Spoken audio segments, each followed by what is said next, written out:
शीर्षक चैत्र नवरात्रि में भूलकर भी न करें ये 5 काम, वरना हो सकते हैं कंगाल।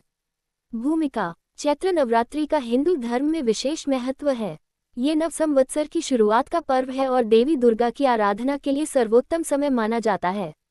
इस दौरान किए गए शुभ कार्य जीवन में सुख समृद्धि लाते हैं, जबकि कुछ गलतियां दुर्भाग्य का कारण बन सकती हैं। यदि आप आर्थिक संकट, मानसिक तनाव और दुर्भाग्य से बचना चाहते हैं, तो नवरात्रि के दौरान इन 5 कार्यों से बचना चाहिए।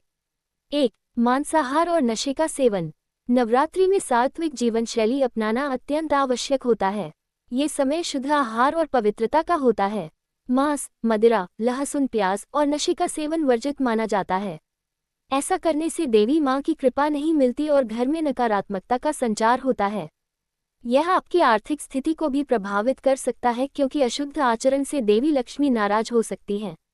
2. झूठ और अपशब्दों का प्रयोग। नवरात्रि में सत्य, धर्म और सदाचार का पालन करना चाहिए। इस दौरान झूठ बोलना, दूसरों को धोखा देना और अपशब्दों का प्रयोग अशुभ माना जाता है। यदि कोई व्यक्ति इस दौरान बुरी आदतों को नहीं छोड़ता, तो वह देवी की कृपा से वंचित हो सकता है। धन और समृद्धि की देवी लक्ष्मी भी ऐसे घरों से दूर रहती हैं, जिससे आर्थिक स्थिति कमजोर हो सकती है। 3. नवरात्रि के व्रत का अपमान।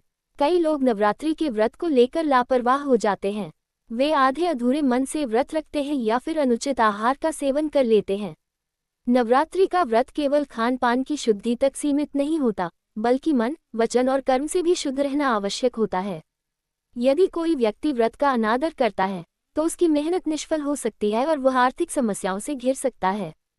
4. पेड़ पौधों को नुकसान पहुंचाना। नवरात्रि के दौरान पर्यावरण और प्रकृति के प्रति संवेदनशीलता रखना आवश्यक होता है।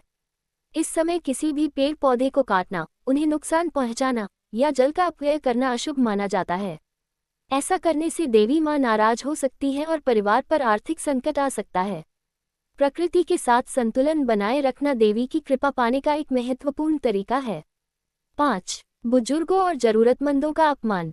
नवरात्रि में दान पुण्य का विशेष महत्व होता है। यदि कोई व्यक्ति इस दौरान अपने माता पिता, गुरु या किसी जरूरतमंद का अपमान करता है, तो ये बहुत ही अशुभ होता है।